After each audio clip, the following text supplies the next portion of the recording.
Hi everyone, I am Miss CB Marqueta from BSE3L. So this presentation will be provided to concept, processes, alignments, and tips in writing on effectively research.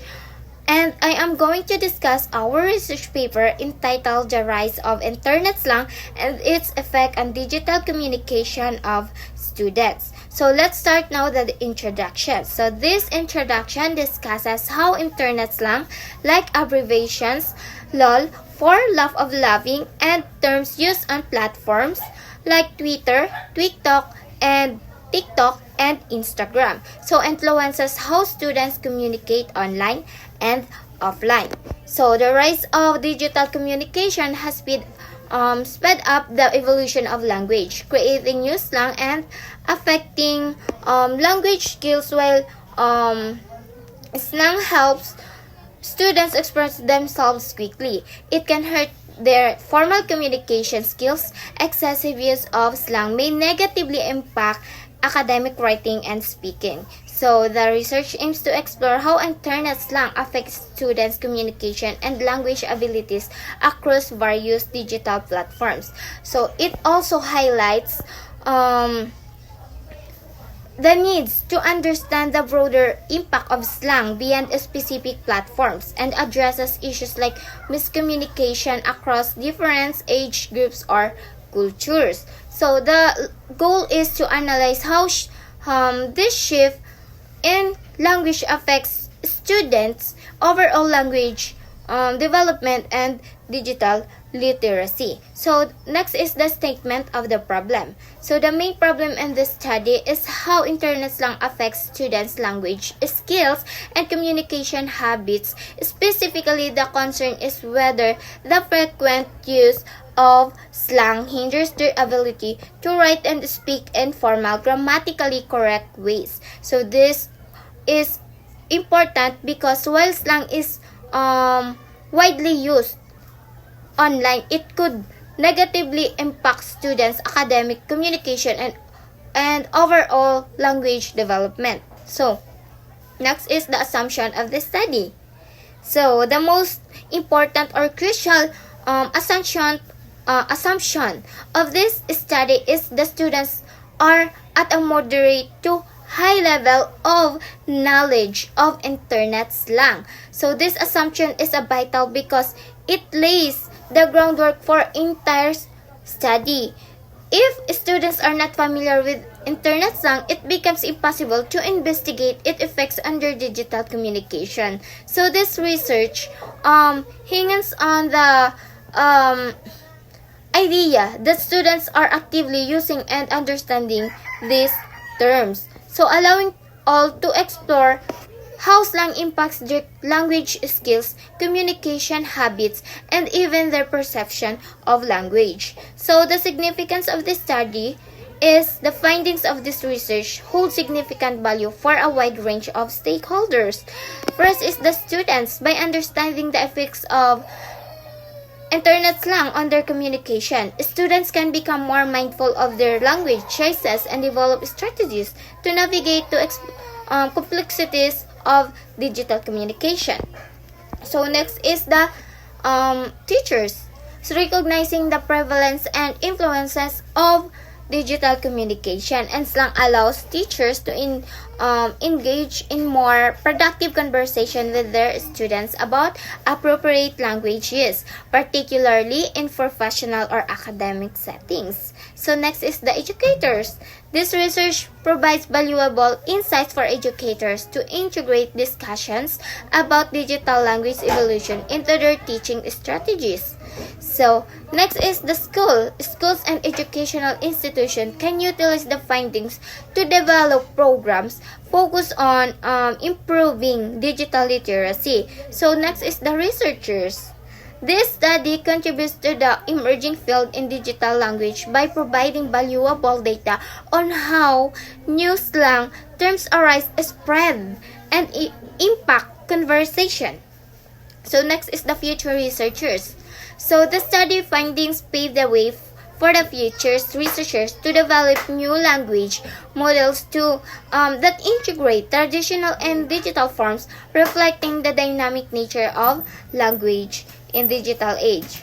So next is the definition of terms. So this research investigates the impact of internet slang on students' digital communication. First, the internet slang. This is the focus of the study. It refers to informal words and phrases used online, including acronyms like LOL for laugh of laughing and unique spellings. So next is the digital communication. This is the context where internet slang is used. Next is the acronyms. These are shortened forms of words or phrases like BRB to be right back, for be right back. So next is the neologism. So these are newly coined words or phrases that are becoming popular in a language. So next is the technology. This refers to the tools that facilitate digital communication like social media platforms and messaging apps. So next is the environment. This refers to the online spaces where people interact like social media and forums. So this research aims to understand how internet slang, which is a part of digital communication environment, so affects students' ability to communicate effectively. So next is the related literature. So the impact of the text messages slang on English language learners' communication development. Slang belongs to variety, casual, intergroup dialogue, and is not to be seen as an authentic language variety of the speaker's language. Idulek, March 2023. So, always remember, when writing your own RRL, don't forget to include the studies that are close your related topics because it's important. We need to know always use the related topics. So, next is the methodology. So, we use a mixed methods approach, meaning collected quantitative and correlative quantitative data. So, next is the designs. This study will adapt mixed methods research designed to completely explores the rise of internet slang and its effect, combining both qualitative and quantitative approaches. So the primary goal was to assess the rise and effect of internet slang and digital communication of the student. So this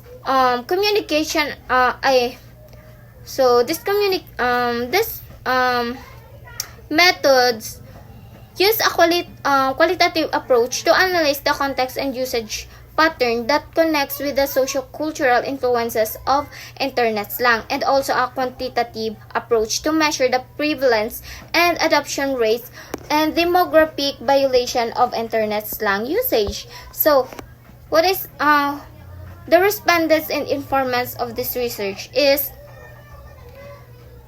the respondent of this study are the 51st year students of Bachelor of Secondary Education majoring in English at Bao Community College. So the sampling, we choose the students for their study because they are specifically interested in how internet slang is used by students. So this is called purposive sampling. So the purposive sampling was used to ensure that they were active users of internet slang. So this number was considered adequate for statistical analysis, and those sample 50 students was taken. We employed purposive sampling to focus on the students actively engaging and communication via digital methods. So next is the statistical treatment data analysis. So we are three methods to analyze the data on internet slang. First is the frequency counts and percentages, and second the percentage distribution, and third the thematic analysis. So in short, we use quantitative methods, frequency counts and percentages, to analyze numerical and qualitative methods, thematic analysis, to analyze the meaning and patterns in the text-based data. So this provided a comprehensive by understanding of how internet slang is used by students and its potential impacts. So, in conclusion,